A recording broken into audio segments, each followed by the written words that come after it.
What's up? How's it going, everyone? It is Mr. M. And despite the fact that we are 2 days away from it being May, I am here with the Metalhead box for March of 2020. Obviously, the virus has slowed down shipping of things all around the world. And despite the fact it took 3 weeks longer than normal to get here, I'm honestly just happy to have it because they very could have easily just decided not to do one this month. But with the virus slowing shipping down, that has not stopped the people over at the Metalhead box from continuing to make killer boxes month after month. And for me personally, I go with the all metal box every single month. I do not like being confined to just one specific genre. But with that being said, this month I got a much more thrash oriented box, which is something I can get behind because I've been listening to a lot more thrash metal lately than usual. Started off, we got a couple of bands that are no longer around. They're both from New York. This first one is Nuclear Assault, which features former members of Anthrax. Obviously very well known. You know, if you're a thrash metal fan at all, you obviously know Nuclear Assault. Not as well known of a band, but still a lot of people know them and love them. This is Stormtroopers of Death. This is the sticker. It's from the album cover Speak English or Die, which featured Scott Ian of Anthrax. Stormtroopers of Death was kind of his side project that he did. He only put out 2 full-length albums. Like I said, neither of those bands are around anymore, but whenever I'm listening to thrash metal, they still have a constant rotation. Next up, we got a CD. This is Enemy Inside with In the Middle of It. It took me forever to find out anything about this band because at first I in Inside isn't there. This is a thrash metal band from Italy. This was put out on Sleazy Rider Records, which is a label I had not heard of until I got this CD. They're very thrash oriented, but I'm getting some influences from like the newer Amon Amarth and Arch Enemy stuff, but you know, I'm also getting stuff from like Havoc and then some early thrash metal influences in there as well. This is their second album. It came out in 2008. I believe they put out an album last year. Don't know what it's called. I haven't listened to it yet either, but it's something that I should. But definitely give Enemy Inside a listen if you like any kind of thrash metal. Second CD I got is a compilation for the band Grotesque Infection. They are from Canada. This compilation was put out in on CDN Records, which I believe is owned by the same guy who is doing the Growl movie, which will be out at some point soon, hopefully.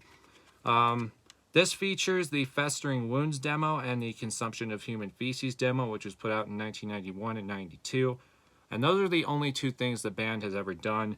This compilation also features a live set from Niagara Falls in 1993, which includes 2 unreleased songs that stayed unreleased until this compilation is out. And this is straight up old school death metal. Obviously, they're from the 90s, so if you like any death metal from that time period, I definitely give this a listen. I'd say they definitely lean more towards a brutal death metal style. I was getting some heavy Suffocation influences while listening to that. And next up, we got a movie. It's called Heavy Trip. I had not heard about this movie until this box. I was doing a live stream with Black Metal Rebellion, Deathlike Reviews, and Stefan Goldberg a couple days ago, and a couple of them said that this movie is really good.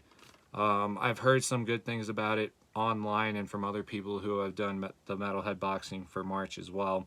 So definitely have to give it a watch sometime. I'm generally not big into movies. I like TV shows more. I like putting on 1 or 2 episodes and then going and doing something else. So it takes a lot for me to actually want to watch a movie, but I'm definitely going to have to at some point. Next up is a shirt for the band Hellripper, and this is one of my favorite shirt designs that we've gotten from the Metalhead box. This and Horrified that we got like a couple years ago are my favorite designs. Hellripper is a blackened speed metal band from the United Kingdom, I believe more particularly Scotland. They put out an album in 2017 called Coagulating Darkness. Absolutely killer. And then they also put out an EP, I think it was called Black Arts and Alchemy, that came out last year. Though both of those are killer as well. Those are the only 2 things I've heard. They do have, I shouldn't say they because it's a one-man project. he has a couple albums before Coagulating Darkness that I still need to listen to. But getting some strong Midnight vibes from it, along with some early Toxic Holocaust, Wraith, even Motorhead. I've seen a lot of people comparing them to Motorhead, and I agree with that. I think it's a solid comparison as well. And last up, the Autograph. Flo Mornier, most well known for his drumming in Cryptopsy. He is also in Ultimus, which features him. I forget who's on guitar, but he's in a black metal band. And then David Vincent, formerly of Morbid Angel, also of I Am Morbid. And great drummer, another great autograph to have. Super stoked to have this and to add it to the collection. And that is going to conclude this video for the March Metalhead box. The link will be down below, and I'm pretty sure I've already gotten the email, the shipping notification for the April Metalhead box, so hopefully that'll be arriving sooner than this one did. But yeah, cheers to everyone at the Metalhead box for continuing to kill it, even in these uncertain times. Thank you to everyone for watching, commenting, and subscribing, and all of that. And I will catch you in the next video.